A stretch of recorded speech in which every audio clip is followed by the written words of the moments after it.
Ontem nós estávamos terminando sobre a respiração celular e nós vimos que a respiração celular ela pode processar de duas formas. Na presença do oxigênio, que eu chamo de respiração aeróbica, e na ausência do oxigênio, que eu chamo de respiração anaeróbica. Beleza. Nós vimos primeiro a respiração aeróbica, aquela que acontece dentro da nossa célula, processa em 3 fases. Quais são elas mesmo? Quem lembra? Quais são as fases da respiração aeróbica? A de Krebs é uma? Isso, o ciclo de Krebs é um. E a outra? Bruno, você ia falar? Pode falar. Eu não, Não. Ciclo de Krebs, glicólise e cadeia respiratória. As 3 fases acontecem dentro das nossas células para gerar energia. Parte dessa energia nossa célula já gasta no processo. Parte dessa energia nossa célula gasta nas suas atividades, alimentar, excretar, reproduzir, né? Parte dessa energia a célula armazena. Pensa rápido aí, primeiro ano, como que chama a molécula que a célula armazena essa energia? ATP. ATP, né? Então a célula vai armazenar. Beleza. Mas pode acontecer da respiração se processar sem a presença do oxigênio, e eu chamo isso de respiração anaeróbica. Não é necessário ter oxigênio para a respiração acontecer. E ela pode ser de diversas formas. Nós chamamos isso de fermentação. A fermentação ela pode ser de 3 tipos. Ela pode ser fermentação alcoólica, ela pode ser fermentação lática e fermentação acética. Primeiro ano, pensa rápido aí. Alguém sabe me falar? A fermentação acética é para produzir o quê? Alguém sabe? Que tem ácido acético? E nós usamos... Acético me lembra acetona. E nós usamos a nossa cozinha produzir o vinagre, tá? Então, bactérias, né? Nossa, tudo a ver com o nome. Tudo a ver, né? Bactérias, através da fermentação acética, né? Ele é produzido o vinagre, viu? Os nossos vinagres que nós usamos, seja ele da qualidade que for, é uma fermentação acética. Por isso que ele é muito azedo, muito ácido, né? Então, é uma razão dele ser assim pela produção dele. Outro tipo que nós vimos foi fermentação alcoólica.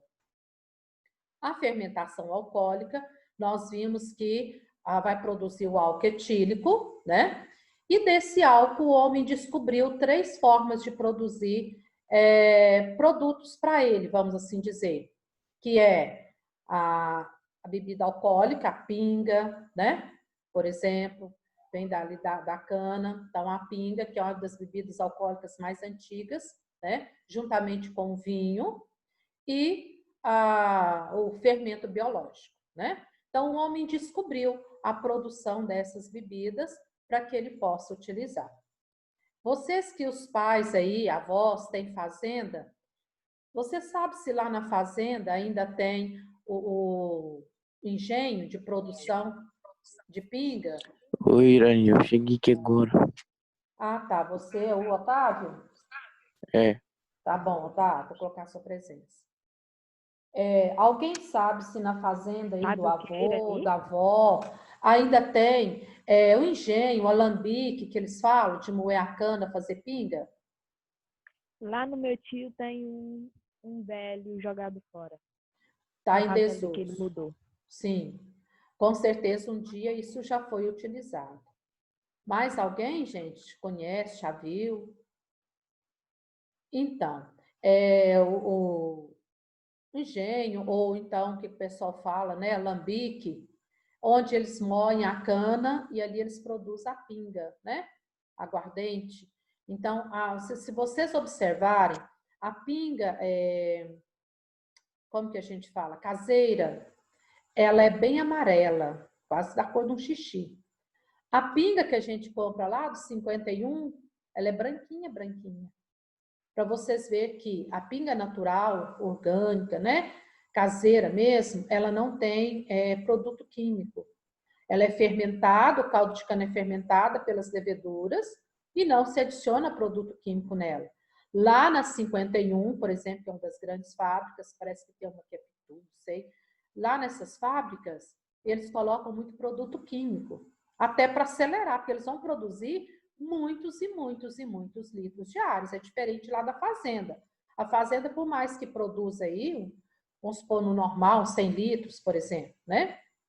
Agora, lá na fábrica, eles vão produzir muitos. Aí eles colocam muito produto químico e a pinga fica mais branquinha, tá? Então, quando você vê uma pinga bem amarelinha, procura saber que ela deve ser produção artesanal, caseira, alguma coisa assim.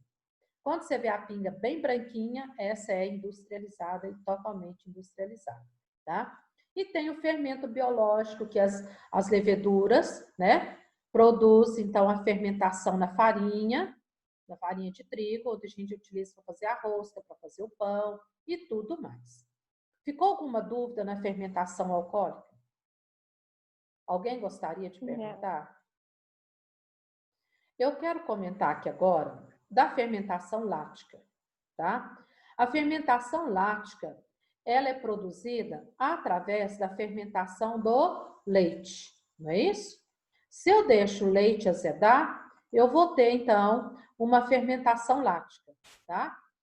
E aí, essa fermentação lática, ela é produzida pelas bactérias lactobacillus, extremamente saudáveis ao nosso organismo, por isso que eles falam que coalhada, o Yakult, né? Esses leite fermentado, a gente está pegando esses lactobacillus vivos, não tem um negócio assim?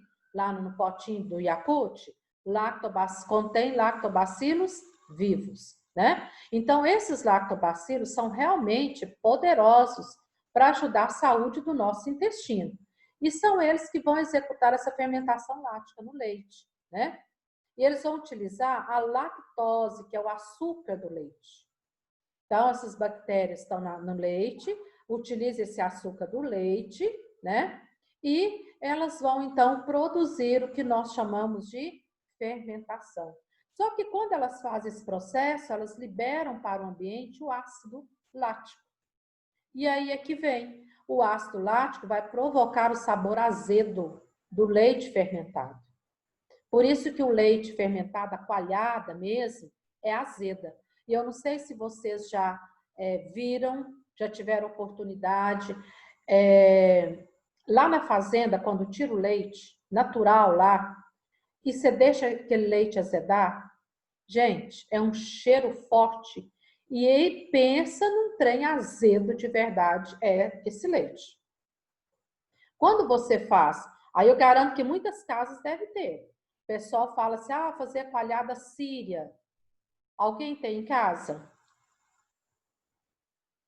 Pessoal, muita gente fala assim, me dá um pouquinho da sua coalhada para me fazer a minha. Isca de coalhada. Minha mãe tem. Pois é. Então. Essa coalhada síria, ela também é muito saudável, lógico. Só que ela é bem menos azeda do que a coalhada natural, tá? Porque ela é feita com iogurte, ela é feita no leite. A natural é natural mesmo, o nome já indica.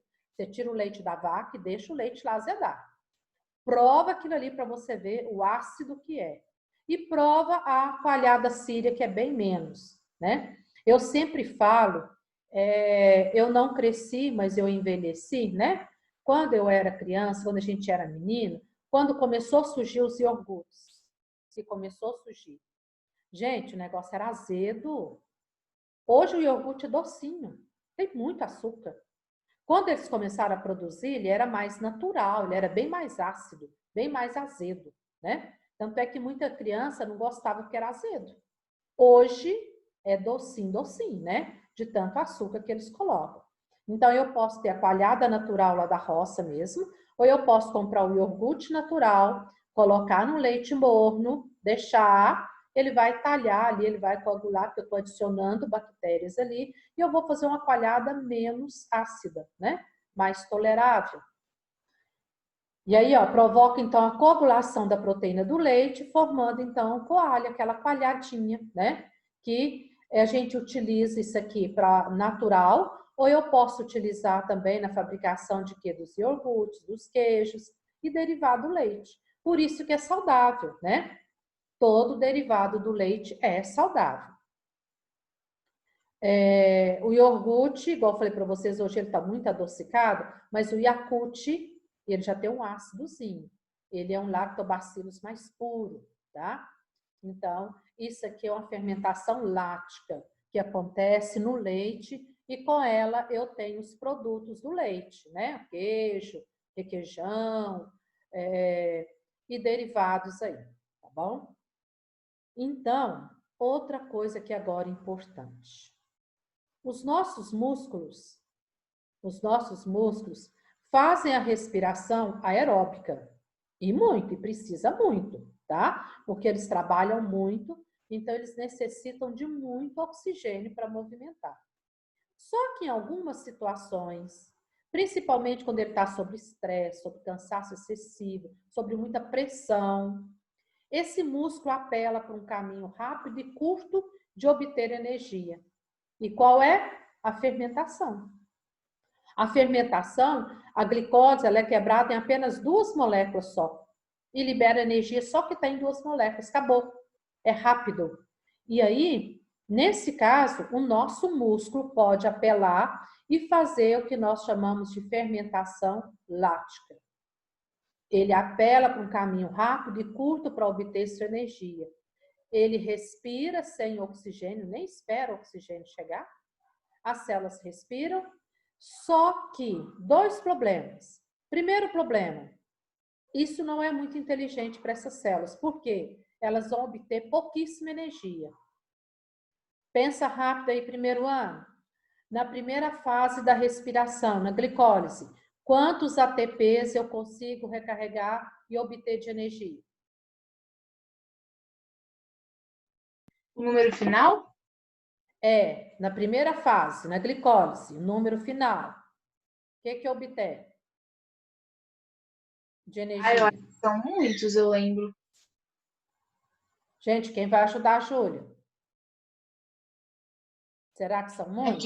Eu não sei se ganha 2, perde 2, no final tem 32 e fica 34, 38. Não, mas eu tô falando só da primeira fase. Da primeira fase é isso aqui, Júlia, ó. Eu vou ter apenas... então são só 2. 2. É isso. Porque eu vou repor 4, mas eu peguei 2 emprestados para fazer o processo, então eu vou ficar apenas com 2 de saldo positivo. Então, veja bem, quando a célula muscular ela faz a fermentação lática, ela vai obter o quê? 2 ATP de energia só? Muito pouquinho. E sem contar que da fermentação lática vai liberar para essa fibra muscular aqui o ácido lático. E o ácido lático vai interferir no trabalho das fibras. Ácido é ácido em qualquer situação. Ele pode corroer, né? Ele vai fazer as fibras doerem. Aí a gente tem que parar de fazer atividade física. Olha, isso aqui acontece quando a gente não aquece direito. A maioria de nós, para uma atividade física, a hora que põe lá para o aquecimento, é o ó, ninguém quer. A gente dá um migué. Ai, nossa, canseira. Vamos já depressa, cansado de aquecer, vamos jogar, vamos correr, fazer isso aqui. A gente não quer aquecer. Então, quando a gente não aquece direito, quando a gente entrou para a atividade, não respira direito, ou quando eu ponho uma sobrecarga de atividade sobre esse músculo. Aí esse músculo vai apelar, vai fazer o que nós chamamos de respiração anaeróbica, ó, vai acumular então ácido lático e vai provocar fadiga, é o que nós chamamos, e paralisa a atividade. Sabe aquela situação que você está fazendo, você está sentindo aquela dor rasgando no seu músculo, você fala, não, mas eu quero mais um, e de repente, mesmo você querendo, você não consegue? Então, pode ser essa fermentação lática. O músculo apela por esse caminho, realiza esse tipo de respiração para ser mais rápido, só que como libera o ácido, isso aí vai bloquear e parar rapidinho atividade. Acontece também com esses atletas profissionais, quando eles vão fazer uma maratona maior. Aí, quando eles estão quase terminando, quase chegando, muitos deles já desmaiam ali no chão, sem acabar de chegar propriamente dito, porque não aguenta a fadiga muscular, o cansaço muscular, tá? Não é bom a gente ficar forçando o nosso músculo por esse caminho, porque essas fibras vão ficar comprometidas, né? E depois elas vão ter dificuldade em trabalhar, tá? Alguma pergunta? Algum comentário? Então, vamos caminhando. Aqui a gente tem a fermentação alcoólica, que eu falei para vocês, né? Um dia uma pessoa comentando comigo, estou vendo esse barril aqui, depois vocês podem ver esse vídeo aqui, viu? Que é interessante. Uma pessoa comentando comigo sobre esses barris. Eu não sei se você sabe, o carvalho é uma madeira e é muito usada, né? Os verdadeiros barris para guardar a pinga, vamos assim dizer, aguardente, eles têm que ser de carvalho. De alumínio não serve. Então, eles têm que ser de carvalho. E aí tem muitos locais que tem, né? Muitos desses barris aqui, que depois que produz, né? É guardado, armazenado. A pinga, eles falam também que quanto mais velha, melhor, como igual o vinho, né? Eu não sei, eu nunca tomei pinga, não bebo, mas eu não sei falar. Mas quem bebe, fala que a pinga artesanal, quanto mais velha, melhor. Por isso que tem gente que gosta de produzir e guardar, né, um tempo para depois utilizar essa bebida aí. Tá. Agora, cadê? Ah, aqui, ó. Como que a gente vai fazer? Eu estou com o músculo fadigado. Estou com o músculo, né, cheio de ácido lático. Como que eu vou fazer para recuperar isso aí? Vou ter que tomar um remédio, alguma coisa assim, para sair esse ácido lá do meu músculo? Como que vai acontecer? Cadê? Aqui fala. Ah, tá. Ó, sobre essas condições acontece a fadiga muscular. Por conta da energia, da acidez das fibras, elas não conseguem contrair, né? Causa sensação de queimação, fica queimando, formigando, dor intensa, tá? Aí nós vamos ter que fazer agora. O que que nós vamos ter que fazer? Parar tudo, recuperar esse músculo fadigado, recuperar esse ácido, para que esse ácido vá para o fígado e lá no fígado será reconvertido em glicose, tá? Então, o ideal seria a gente parar um pouco, viu? Dar um tempinho, respirar normal, para que então esse músculo libere esse ácido na corrente sanguínea, isso vai até o músculo e lá no músculo, então, lá no fígado, então, esse ácido vai ser convertido. Aqui a gente tem um quadro comparatório com a respiração aeróbica e com a fermentação, ou seja, respiração anaeróbica, né? Então, vamos lá. Respiração aeróbica, característica, acontece na presença do oxigênio. Aqui, acontece na ausência do oxigênio.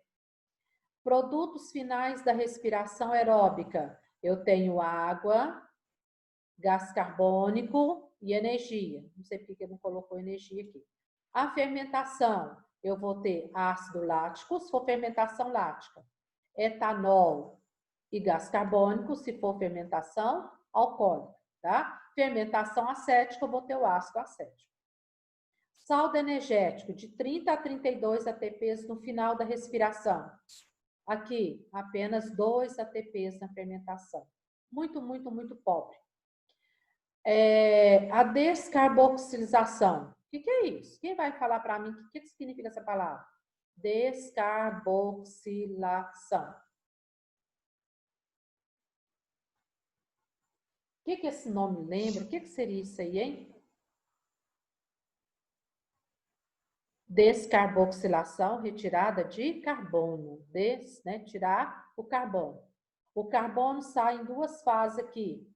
No finalzinho da primeira fase, quando o ácido pirúvico perde um carbono e torna ácido acético, e no ciclo de Krebs, grande produção de gás carbônico, viu?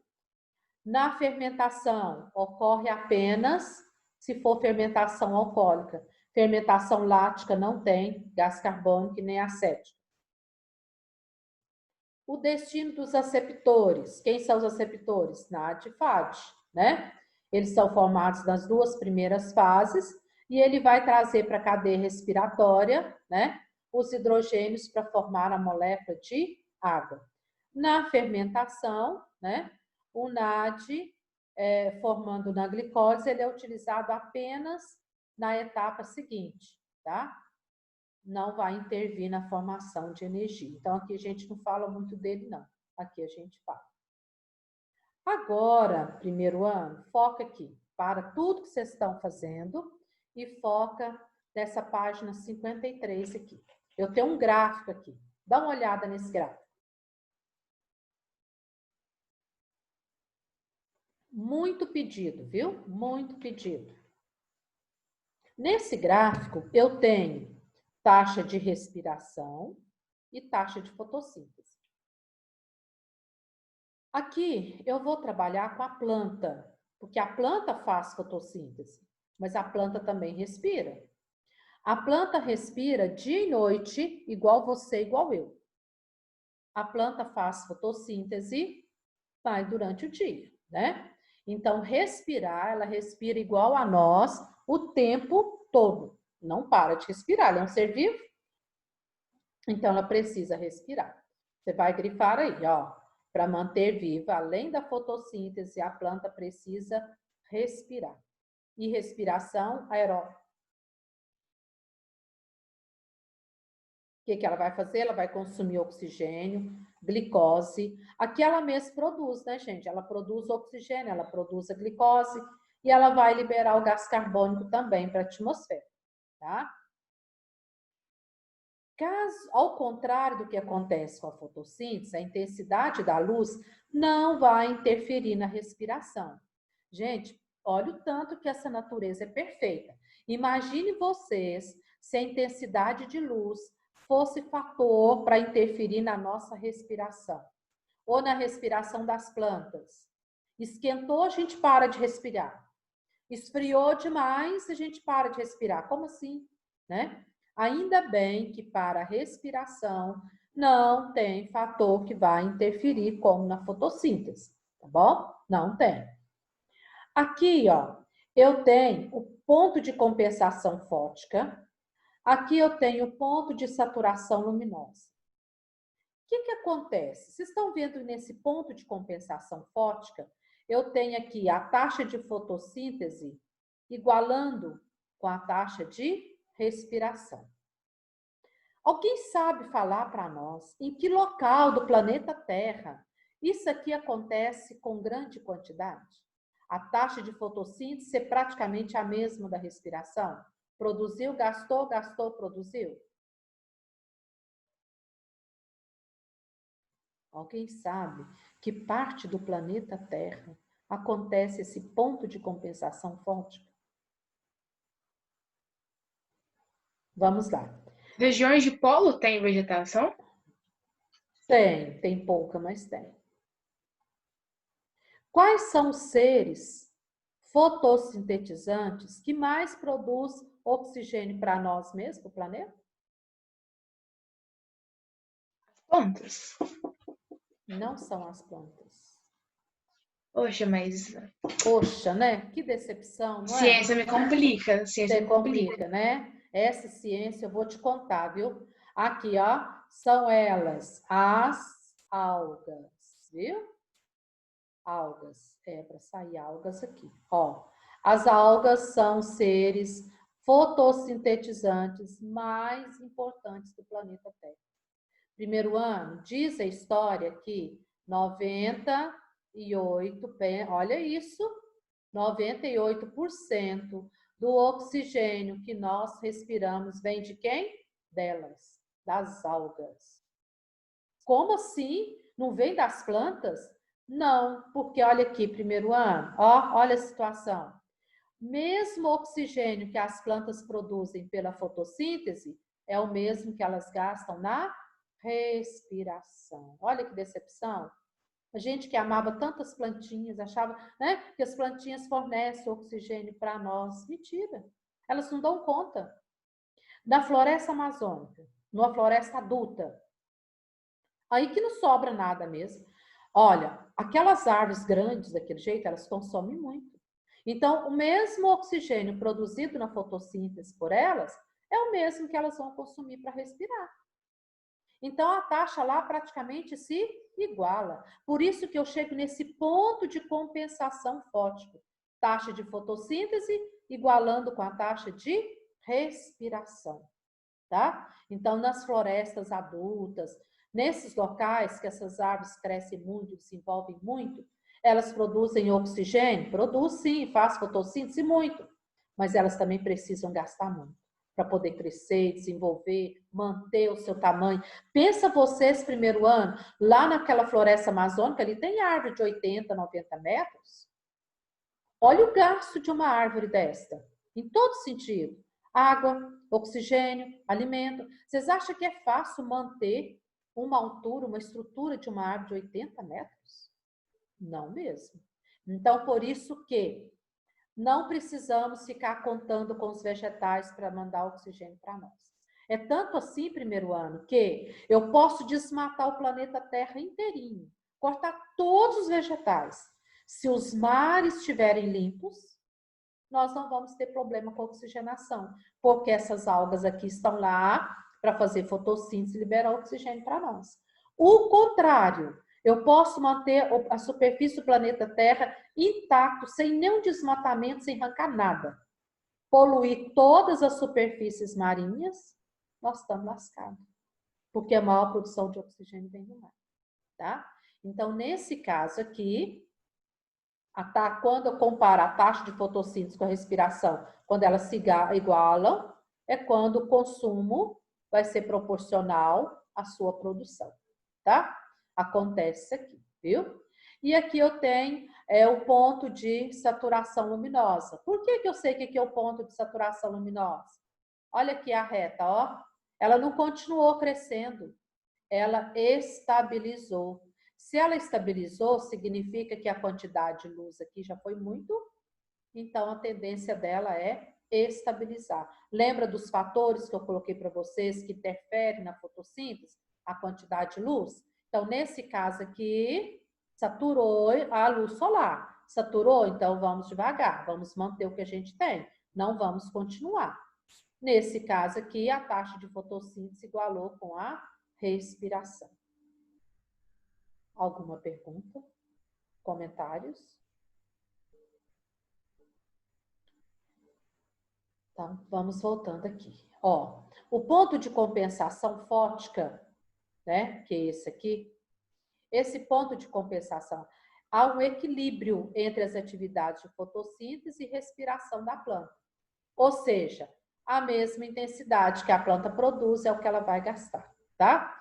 Aqui ele fala de uma coisa interessante. Olha, não é o mesmo para todas as espécies. Não é todas as plantas que fazem isso daí, tá? As plantas heliófilas são plantas que gostam do sol. Se elas gostam do sol, elas vão ter o ponto de compensação fótico delas elevado. Por quê? Elas vivem em alta luminosidade. Por exemplo, as plantas lá do Nordeste, da Caatinga, do sertão nordestino, as plantas do deserto, tá? Algumas plantas do cerrado, que vivem no meio também mais seco, mais árido. Então, elas vão ter um ponto de compensação maior, até porque a intensidade luminosa delas aqui vai ser maior. Tanto é que elas vão viver em locais com alta taxa de luz, como o deserto, como a Caatinga, como o cerrado. Tá? Aqui ele tem um quadro comparativo muito interessante que eu vou deixar para vocês estudarem. Mas alguma coisa aqui interessante. Olha, quando eu tenho abaixo do ponto de compensação, aqui, ó, abaixo, para cá, tá? Para cá. Quando eu tenho aqui abaixo, o que acontece? A planta consome na respiração mais glicose do que a fotossíntese, que produz. Por quê? Se está abaixo aqui, não produziu uma taxa de fotossíntese boa ainda, a planta está consumindo mais do que produz.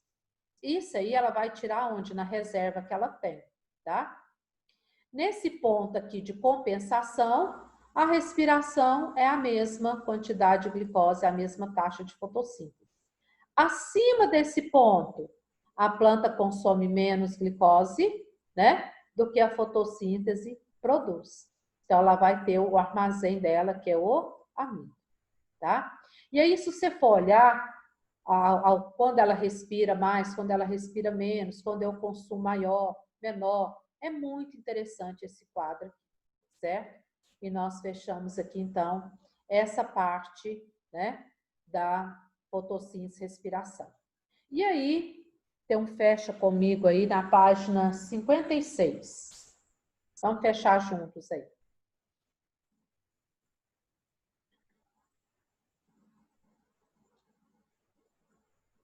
Aqui ele traz para nós metabolismo energético e síntese de proteína. Ó, retículo endoplasmático grosso, né? Transportando os aminoácidos para sintetizar a proteína. E ele fala que o metabolismo energético e a síntese de proteína e outras substâncias se conectam e permite a manutenção da vida. Então, são coisas importantes. Sintetizar a proteína, né? Manter a energia e respirar. São, como que ele usa aqui? São substâncias, né, importantes mesmo para a célula, tá? Agora ele vem falando da síntese de proteína, nós falamos, né? Aliás, nós não. A Nayara já entrou com vocês na síntese de proteína?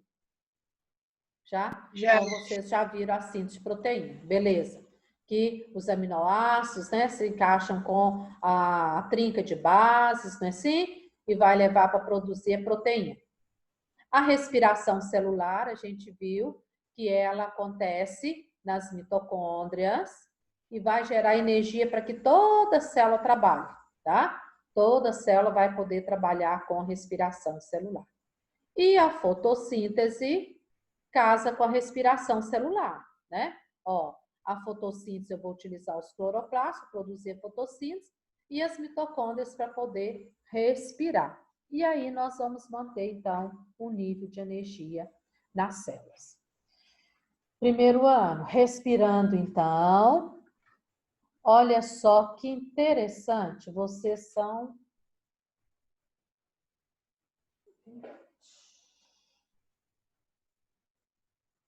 O que eu quero, primeiro ano? Presta atenção. Tá quase terminando aqui. Para quarta-feira, eu vou corrigir as atividades que você tem aí, que você vai fazer, da página 58, atividades propostas, 58 até 64. Então, vocês vão ter essa semana para fazer até 63. Não, vem do Enem, até 62. 62, número 20. 20. Então, são 20 questões que você tem de exercício propostos aí para vocês fazerem. E o que eu vou fazer, então, na quarta-feira? Eu vou seguir os números, vocês vão fazer, e, por exemplo, o número 1. O número 1 é o Arthur Isaac Xavier. O Arthur vai explicar para